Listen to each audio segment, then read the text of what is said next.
everyone. It's 7:31, so welcome to this meeting of Brickhill Parish Council. And can I take any apologies for absence? We've got Matt Barlow, Alistair Grant, Paula Frazier, Maurice John and Sudesh Rami. I don't know about Catherine and Right, we note those apologies for absence. Thank you. Item number 2, any declarations of interest and items on the agenda? not Anything that I had. received? No. So therefore nothing to be considered. No. Thank you. Item 3, to agree the minutes of the meeting held on the 1st September. Are they an accurate record of our meeting? Yes. Everyone happy with those? Nods. Thank you. Item number 4, public open session. No member of the public. No. So moving swift. Well, we'll just note the fact that we had a resident who came to Allotment Open Spaces and was hoping to come to this meeting but hasn't been able to attend. We will raise some of those issues. Will come up when we talk about CCTV cameras and as well. Okay. Does that Thank make you. sense? Good stuff. Item number 5, financial matters, to agree the bank reconciliations and any accounts for payment. Sue has circulated everything. Do you want to talk to that, Sue? There's nothing particular to raise. The work on the play area at Waverley Green is all complete bar for the new swings going in, and the work on Moresby Walk is finished as well, so they're on the agenda to be signed. And we've got a memorial bench going in on Waverley Green, which is the base has been put in, which is near the toddler play area, to replace another, so that's on there to be paid. We will get the money back from the family once obviously it's in place. It's arrived at the borough, so it will be going in, as will the other bench, seat further on in towards Falcon Avenue. That the base has gone in for as well. So those. The other thing is, I'm hoping Sue to get the invoice. I'm going to look at Councillor Royden for the 75,000 because we would quite like to get that paid if we can, sooner rather than later. Or we can have a great big party. Oh no.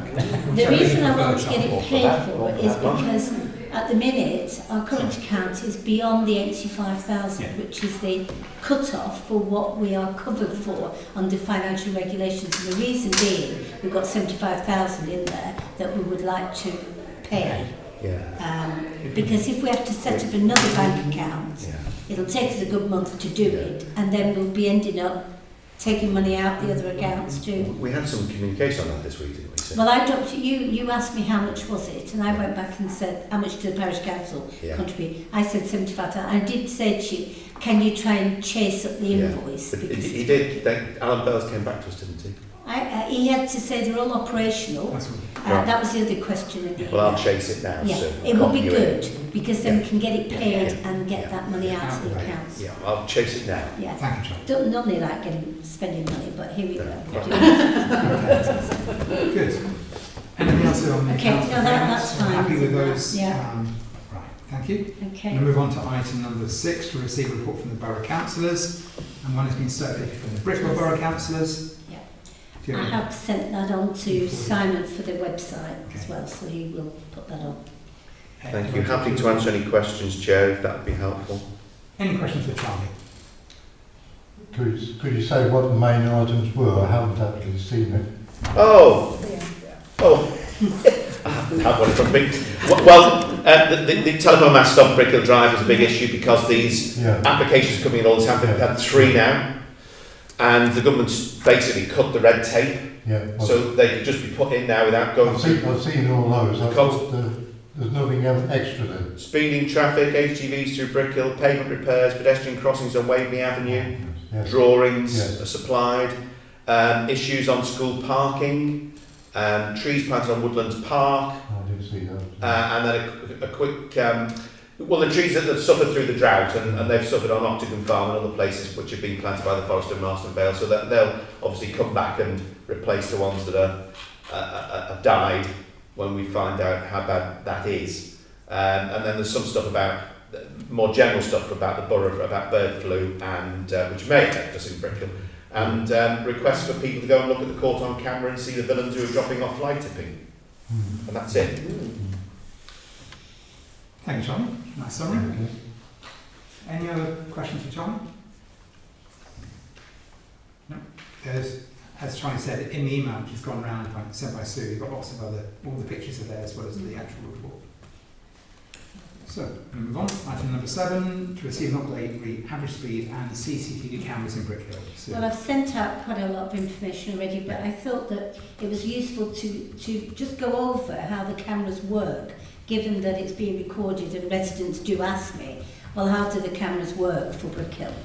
So first of all, let's talk about the average speed cameras. They are all working. They are operational, and I've also now inquired about how we get speed data, because in perhaps another month or so it would be interesting to see. Because of course we don't get money from them, Borough don't get money from them, they go to the police get the money, don't they? But you know, we're interested in how it's working, if it's actually slowing traffic, aren't we? CCTV cameras, I've put some information in there that I don't particularly want to speak about in public, because I don't think we want people to know those sort of details. But in essence, I went to the CCTV control room. It's a long time since I went, to refresh my memory how the cameras work. So we're thinking not about the Woodlands Park ones, which are actually directed at the traffic, but we're thinking about the one on Waveney Green, the one at the allotments, and the ones around the Scout Hut, and the one that faces from Brickhill Drive onto that open area where the allotments are. In essence, they're not monitored 24 hours a day, but what happens is that when those cameras went in right at the beginning, we had a discussion about what the issues were, and therefore the decision was then taken as to where the cameras should go and how they should be angled at different points of the day. So what happens is probably several times a day they do a round robin of all the cameras that come under the CCTV control room and that are not monitored 24 hours a day. And then they have a look to see if anything's happening, and they change the angle of it so that it picks up different issues that they think they may have at night compared to daytime. So that's how that works. And I think and the footage is kept 31 days and then it's deleted, so it's held. That means if people have got issues that they know about and they're able to come to us and say there's been an issue, we can go to CCTV and say there's an issue raised, go to the police, and then the police can liaise with CCTV control room to pick up perhaps anything they can get, stills and so on. So that's how that works. What was interesting was that the cameras have been helpful in quite a few serious matters elsewhere. So the AMPR one, obviously in Brickhill Drive, that's been helpful in providing police intelligence on vehicles that they've been interested in. And the one up at the allotments picked up a serious sexual assault that involved a vehicle that then went up to the allotments and parked up there, and therefore they were able to pick up that incident. What I do need, though, I'm hoping, Charlie, you can help. The trees, when we looked at the camera, you can hardly see now the access road. You know, as you drive up, you turn into where the allotments actually are. The trees all along this edge from the concrete area next to Scout is so far over now from the borough land that you can't see access. So somebody could park up there and be covered with the trees because the camera's looking down on the trees. And the same goes, the cameras are near the Scout Hut because there are trees again obscuring that. So it's really all that borough land that covers that area. If they could be cut back, because had it been as it is now, the van that they picked up they wouldn't have been able to pick up anything about it or any information because it would have been behind the trees. So that would be helpful. But that camera has been really helpful in reducing fly tipping because we used to get a lot of it up there. We don't get it now. So that's good. We've had issues we already know about on Waveney Green. Again, I went to have a look at how that camera worked because we've got issues with the bench, which has come up through Allotment Open Spaces. So that camera will focus on that area at night where there's a particular issue and focus elsewhere during the day. So hopefully we can pick things up. And I've gone to the police and a resident who's been interested and said that's what's happening. So I think that is all positive stuff. But yes, the trees would be really helpful because you can't see now. I'll copy in now. Brilliant. The message the officer asked them to come and see you. And you can tell them to come. Yeah, that's a good idea. And that's it really. Okay. So, you're being a bit circumspect about what we're saying here. Well, I don't want to say, but we've got issues with some cameras. I'm in liaison with Paul Pace because it was only when the CCTV manager mentioned it, we didn't know, and he thought the cameras of concern were borough cameras. One is, but the rest are ours. Yeah. So it's quite disappointing how long it's been out. They've had a problem. Do you have the resources that you need to correct what we know to be the problem? Well, all I know is that they went down in July. Yeah. They were vandalised with air rifles. So liaison is going on with ACE Security about getting them fixed and repaired. Yeah. Don't know why it's taking so long, No. but I know Paul Pace was involved or informed, but he didn't know. It hadn't gone through to him, Yeah. so he wasn't aware till I mentioned it, emailed him and said. So he's sort of on the case. I would suggest that as a council we may want to authorise you to use some resources to get those cameras on the Woodlands Park estate working. Yeah, well, that's why so I went to Paul last week and said, can you tell us, what's happening, do we know? And so there is somebody liaising with ACE about it. So I'll go back to her and say, what can we do to chivvy this on, really? You don't need any money. Sorry? You don't need any money. Well, we don't know, we may need some money, but until ACE tell us what can be done, if they can be fixed, that's great. How much is it going to be? If they're to be replaced, then we will have to consider making an application to the insurance company. Whether they're going to say, I'm going to July, that's a long time ago, hopefully not. But let's see what ACE say first of all. So I'll chase it. I think as a matter, we'd like to see them function properly. I do want to see them function. Well, as I say, I've not gone into CCTV so you've got last to week. say, if you need to liaise with me about all that, get it. Okay. I'll liaise with you, because we're talking about 4 cameras. Yeah. Three of ours, one borough. No, 4 of ours. 4 of ours, And one of the borough. There are 3 and 2. Yeah. Just need them working outside. Yeah. Thank goodness you went and visited. Well, yes. Okay, that's very good. Okay, anything else on those matters, Sue? No. Speak on CT. Right, that's covered then. Okay, item 8. So now we've agreed to include as items on this agenda receiving the minutes from the different committees. So first we've got the Allotment Open Spaces Committee, which we met on the 21st of September. And so the minutes have been circulated for us to note and to ask any questions if you want to ask any questions. Seeing the minutes, and has anyone got any questions? Okay, that's fine. That's fine. Everyone is welcome to that committee, aren't they? Mm-hmm. Yeah, aren't they, Liz? Mario. And it is interesting because we do get a good turnout from the allotment holders. Yeah. A lot of good advice there. Yeah, and it's good we seem to have a good working relationship with them, I would say. It's great. Anyway, so we've noted that, or received that. Yeah. They're not the formally agreed minutes, but okay, that's that one. Okay, now on to item 9, to receive the minutes of the September Planning Committee, which again have been circulated. And any further update on those, Peter? You want to? No, the only thing I'd like to mention is the proposed mast in Brickhill Drive opposite the Tesco's supermarket. What I did is a map of all the masts that are current or proposed in Brickhill. As you are aware, there is just one in Woodlands Woodlands Park to cover that area. We've got the one at the Pheasant to cover that area.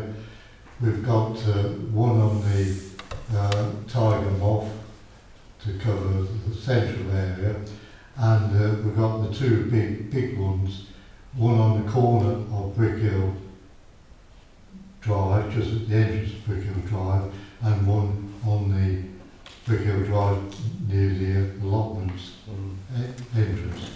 Now, we had this application in September for one that was at Tesco's, and we objected to it because of its nearness to the one that's already Brickhill Drive, and it opens up the question as to whether or not operators are supposed to be sharing masts or not. I looked on Google, and there's about 7 different mobile operators which potentially could all have their own separate masts. And I couldn't see anything on the system which showed that they were in fact sharing. So we rejected it because of its nearness to the one in Brickhill. I was just going to say that the planning meeting wasn't quorum, so there was only 2 members of that committee present. So that was Councillor Green and obviously the Chairman, Councillor Blakeman. So there were 2 on the agenda, 2 additional ones which I haven't mentioned. Yeah. So they're the ones we've got, and the proposed ones, and we're trying to find out what the range of masts were, and there's no specific range. It varies from about half a kilometre up to 2 kilometres. I think it depends on the height of it in the surrounding, and also whether there's any big buildings in the vicinity as well. So anyway, so on the meeting that we just had this evening, we had 3 on the main agenda and 1 additional one. The 2 minor applications were porch extension in Waverley Avenue, which we have no objection to, and the second one is a wall in the first house in Nursery Gardens, which we had rejected previously because he wanted to build a 2 metre high wall, 1.8 metre high wall. It was rejected by us, rejected by the planning committee at the borough.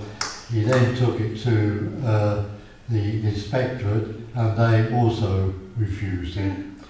So what he's done is had a meeting with the planning department, and in a pre-planning application, they have suggested to him that if he so wished, he could reduce the height of the wall from 1.82 down to 1 metre, and that would possibly be acceptable. So the planning application we had this evening, was to whether or not that would be suitable. I was a little bit concerned whether it would block the view of a driver going in and out of his drive, but measuring the height of my face in my car against from the ground, I can see over a 1 metre wall. And in fact, on the opposite side of Nursery Gardens, it seems to be a newish wall. I'm not quite sure if it is. There is one which I measured, which is about 1 metre, dead opposite. So we couldn't really complain about that one. But the third application on the main agenda was the mast on the corner of Putney Lane, Brickhill Drive, and we had pre-application for that from Charlie a month ago, and made some notes. It is currently an extension of a standard lamppost, but what we wanted to do was to put up a standard new mast 20 metres high.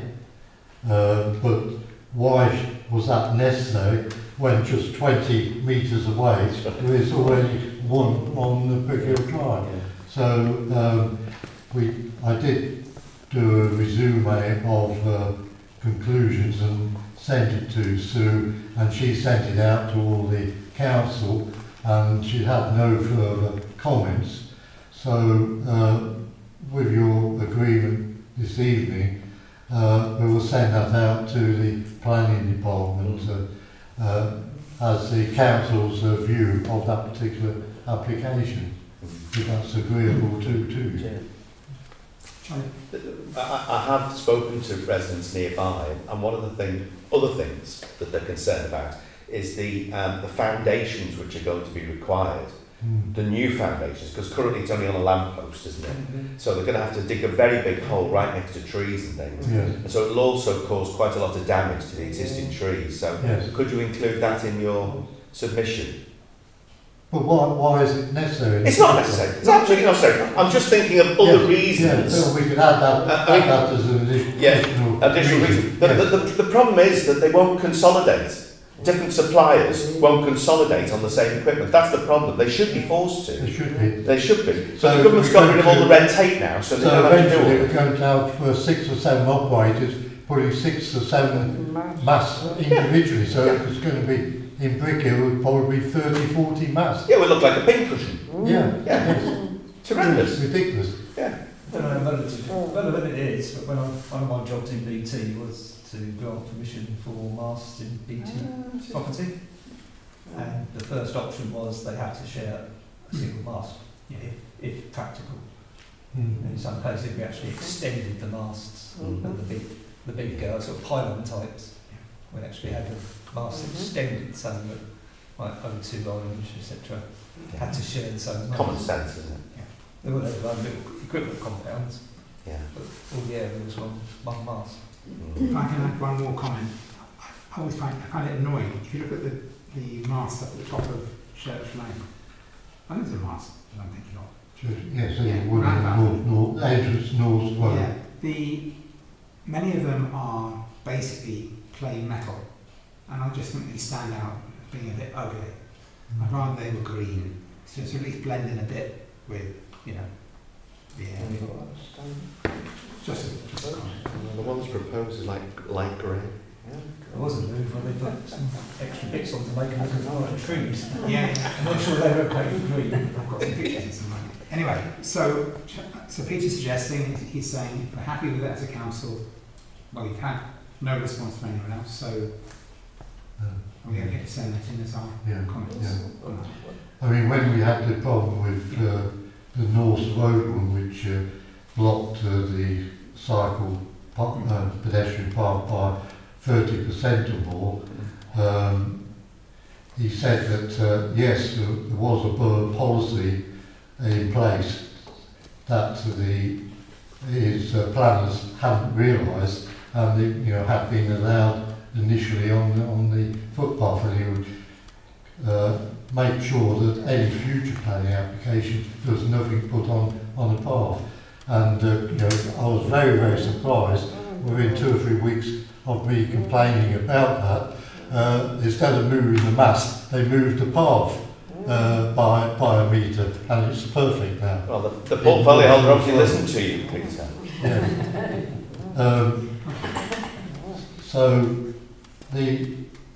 So we have that one in Kimbolton Road, Putnam Lane, which we were objecting to as completely unnecessary, because it's within from here to the corner of that wall from one that's already existing. And then the additional one, which has just been issued as a planning application, Charlie had given me all the information as soon as he received it last week, and I did put together some report which are passed to Charlie and to Sue. And if the council agree, we will send that to the planning department as well. As a formal objection to the proposal. Yes. It's now an application, isn't it? But it does also permit development, Well, we can still make that comment. which is wrong. Yeah, I know. Which is We can very still wrong. make that comment. Yeah, we can definitely. Yes. I did make a slight error. I've done some more accurate measurements, and in fact, the current mast and the future mast, if it's put in the same place, will be about 25% encroachment into the footpath. The footpath to the actual edges, without all the weeds that are growing over it, is strictly 2.5 metres. So with just over half a metre width, 0.75 metre width, it's going to be less than 2 metres left for people to get around. And in fact, there is a lamp post and another post on the other side of the path, which does not obstruct the width of the footpath. And looking very quickly at the 60-70 page document which Charlie sent around this evening, which I hadn't seen before, there is one reference to the access on footpaths for disabled people issued by the government, updated December last year. And a quick resume of that, I may have not read it all up to everything in it, but one thing that struck me is said that there had to be at least 2 metres minimum width for any disabled people in wheelchairs and mobility scooters and so on to be able to pass each other.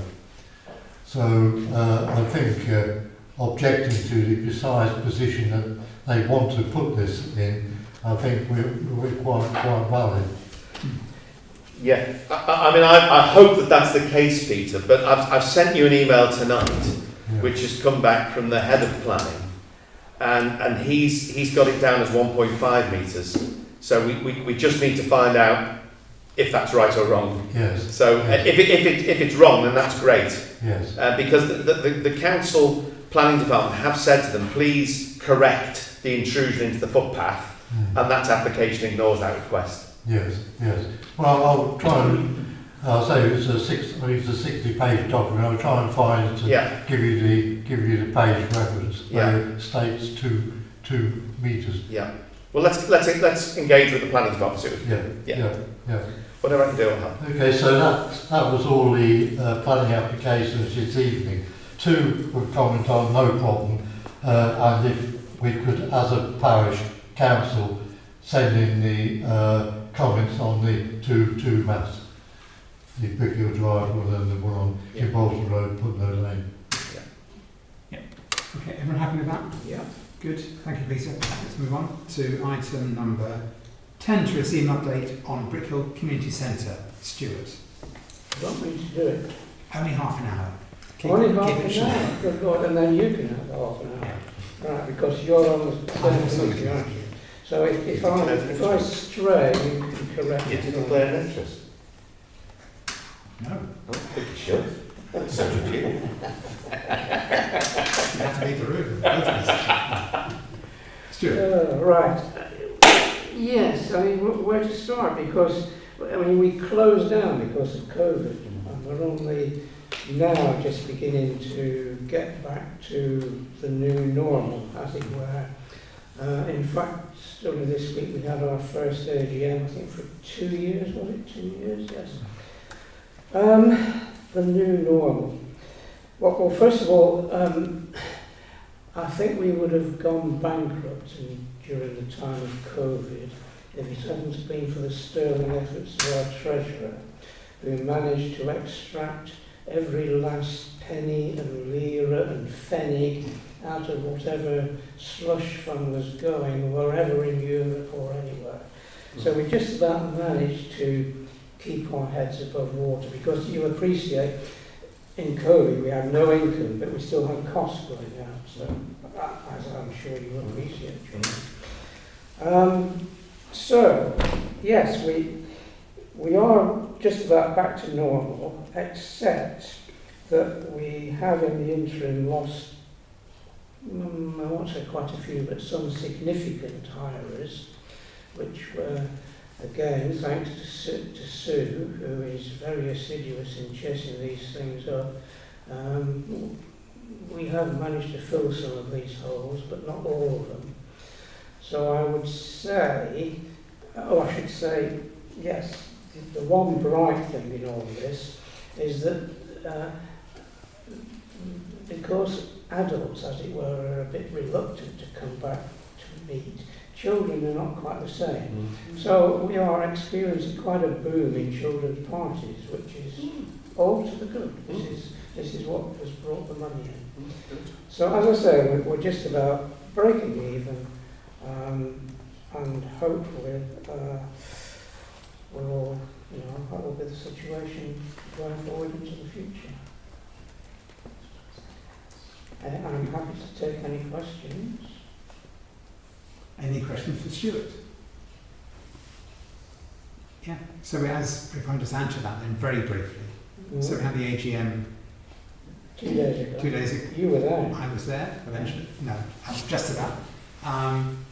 It was good to see the centre in use. Good to see people, coming and going for different activities. But it's going to take time to get back to, full utilisation. And so thank you. Well, to express our thanks to Stuart and all the committee down there for what they do. It's really important work for our community, having Brickhill Community Centre. Wow. We worked hard to get it, and you're doing a good Yeah. job, so thank you for all you do. So also just worth saying maybe that the centre is benefiting from the panels which we put on, the parish council paid for to put on the roof, and also from the new boiler system which the parish council paid for, which gives them more control over their heating and therefore over the heating costs. Absolutely. And the community centre Sue, rather than this Sue, was saying that Sue at the community centre was saying she's finding it very easy to manage that boiler system. Yes. So she can turn on, turn off, adjust the temperature. Much better. Yes. So hopefully that will keep it a bit cheaper to run than it would have been. We hope so. We hope so. Yes. Okay. Well, thank you, Stuart, for the update. Thank you. So, moving on to item 11, to receive an update on the neighbourhood development plan. So we submitted a draft document to the Borough Council for them to have a review. And there's a meeting tomorrow, online meeting tomorrow afternoon, with Sonia Gallagher, who's the Borough Officer who deals with supporting neighbourhood plans. So we're going to have a bit of a review with her tomorrow to see how they've got on with reviewing our wonderful plan and the various draft policies which we included. There's still more work to be done to write up the fluffy stuff about Brickhill, to go around the policies, but we'll see how we get on tomorrow, and then we can probably circulate something further to everybody. And that meeting, if anyone wants to join the online meeting, it's 3 o'clock to 4 o'clock tomorrow afternoon. Let me know.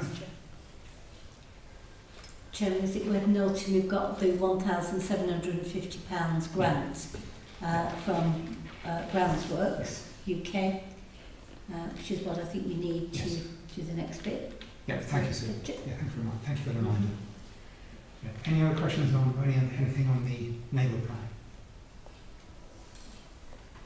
If not, let's move on. Thank you. So next one on the item 12, to receive an update from the Borough Council about the designation of North Brickhill Country Park. So at the last meeting we said that we agreed, we'd asked Sue to write to the Borough to clarify about the status of the country park, because on the maps it looked a bit odd. Sue, do you want to talk to that? Well, there's not a great deal to say, is there, except an email came back from the Borough Council to say to clarify, because I think there was concern that the area shown on the boards, the board near Angelita Court, showed a bigger area than was included in the maps within the local plan. Is that right? And I think she's now clarified that effectively what is on the board is actually what is the plan, what is the part of the country park. Isn't that that's my understanding? Yeah, what she said was that the bit of the map which I looked at via the local plan, I'm going to use the wrong terminology here, but there's local green space or some such term, and that was the area of planting, which was obviously done, at the outset when the country park was established. And so the other parts around the area, such as the bit immediately off Crispin Drive, where there's some archaeological stuff, interest, etc., is not part of that. I just felt it seems a bit odd that it's sort of, we have a very, if you like, it's only a small proportion of the total open space. It's actually got that designation. An option is to, what we thought initially, we should not include it within the neighbourhood plan. But an option might be to include that as an area we'd like to see designated in full as a local green space, to try and give it that little bit of extra protection. In practical terms, it shouldn't make any difference on a day-to-day management point of view, but it just means that we value. It indicates that we value that area. The country park. Yeah. So if you look at the country park in its totality. And especially because you've got the bit adjacent which is not within Brickhill Parish, but it seems a bit weird to have only part of that country park called a local green space. Why shouldn't the whole lot be designated that? Absolutely. Common sense. And then you've got the question mark about the football pitches and the kickabout area, the old kickabout area off between Ashmead Road and Karen Road. So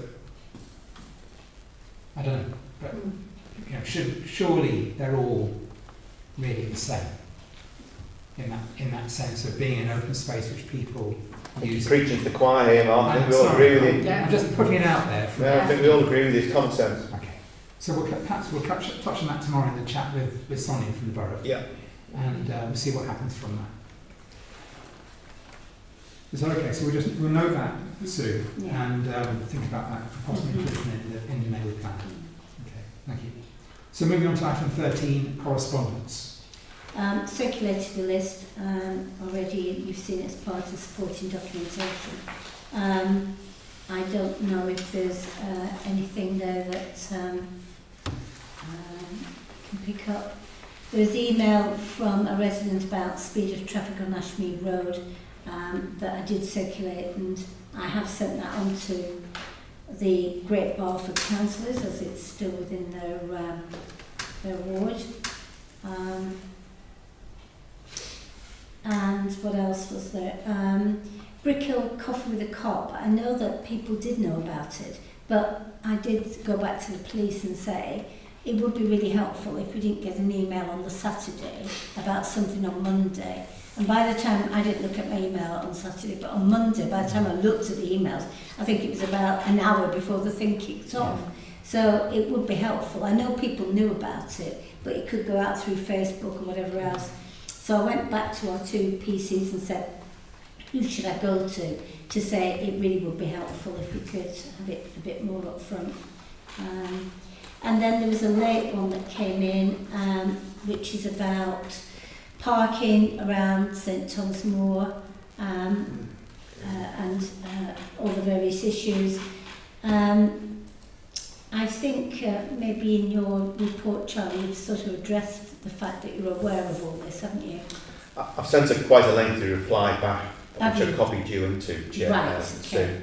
And I've also copied in the police and the school, and an officer from the council's been in touch with the lady today. Okay. Of course, the problem is that this is not unique to Thomas More. It's true of many of the 70 schools across the borough where the parents are not behaving very well. So that was that. Review outstanding matters. Nothing really much. I think to action. There's a couple of actions really for councillors Rani and John Webb. This is about possible locations for more benches, etc. On Woodlands Park, and also the issue of parking on Russell Close. Yeah. And what could be done to as a solution to the fact there's double parking really. So obviously I've not heard back about those two, Right. so unless So somebody else wants to come up with something. Yeah, sorry, I had a message from Right. Sudesh not long before the meeting tonight, Right. and on Messenger, and I can't open Messenger on my phone, so I managed to download it via my laptop. But basically, she's saying that she apologised for not attending tonight. Mm-hmm. She said she's noted where benches could go, and have walked to Russet Close. She said the parking's a problem because people are parking on the pavement and not at the back where allocated parking spaces. Mm-hmm. She's not sure the other lines would help or make it worse if one house has two or three cars. And yeah, I mean, so she's not advocating anything direct at this point. And I think if you look at it, the picture's sent a photograph which I've circulated to everybody. People do naturally park on one side of the close on the way in. So most people, they are mindful of causing obstruction. But despite that, there are some, sure, on that side of the path it may be obstructing the path a bit. So effectively no answers. No really. answer. I don't think she's spoken to Michael John Webb about it, as far as I can make out from her. Okay. From her Did comments. you say she suggested some locations for benches? She says, "I'll make sure." I thought that email to you as well. Oh, so right. when you put it to Okay. the council, sorry. Okay, so we did decide the location of one bench on Yeah. Woodlands Park, Mhm. which is the one on Ashmead Road, Yeah. near the notice board, opposite or on the run up to Angelita Court. The borough were digging the foundations and putting concrete in for the two benches on Waveney Green this week, and I'm assuming they'll be doing that one as well, because all three benches are at the borough. Yeah. So I didn't ask them, I should have done, as to whether they were doing that. So hopefully that will be going in quite soon. So that's good. The pig park and the pigs. My understanding is that the wood carver is due on site next week, beginning 10th of October, and he aims to finish by the end of October. He's going to remove the really broken pig, and he's going to touch up the other one. However you do that, I don't know. So that's all good. And I will keep in contact with Claire at the borough, because I know there's talk about doing work on the smaller play areas, making them more of a community area. And obviously it might be something the parish council would like to put some monies in towards, or at least some input. Where the pigs are, well, one is due to be removed.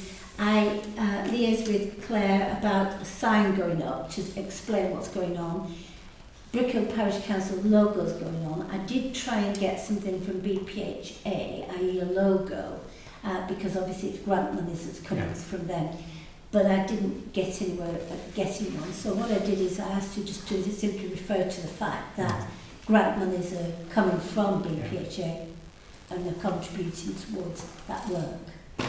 So at least people can see where the money's coming from. Okay? Thank you. And then other than that, I don't think there's anything really else actions. Can I just mention one, sorry, going back slightly to the correspondence. I had a query today about the public footpath extinguishment order for public footpath number 9 on Waveney Green. And I replied to this gentleman and said we had considered it as a parish council and we hadn't objected to it primarily because there is an existing path across the green. And I think we decided we didn't need to because that remained a public area. So even though the path itself isn't to put it right away, there is general public access to that site. I couldn't find the exact minutes of our meeting. And then it was in early 2021 we had that conversation, or conversations. What wasn't it concluded that the footpath was in fact highway land? It goes a little away from the highway. It is, I guess it is, yeah. So, but there is that, as Sue mentioned in her notes, there is a hearing in Borough Hall on the 8th of November at 10 a.m. I don't plan to go. But I don't think Have you told your resident that? I'm going to pass back. Well, Yeah. yes, I'm going to pass back the information. Okay.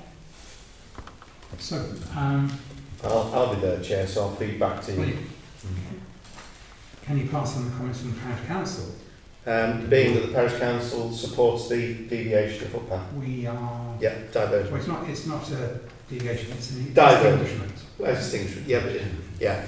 In I mean, this case. it's basically the footpath that was there is three metres to the left and goes around the house. Yeah, but it's not a footpath in the sense that if you look at the other ones that have been done, they actually show they have like old route, new route, Yeah. and what have you. This one is simply, it's just being abolished.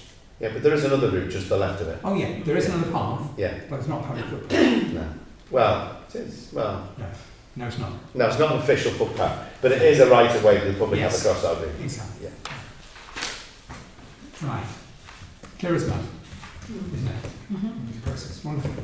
Sorry, I think, is that it? It is it. I think we've got to the very last item, which is dated next meeting on the 3rd of November, 7:30. And being well. If that's the end, I'd like to thank you for your attendance. Thank you, Chair.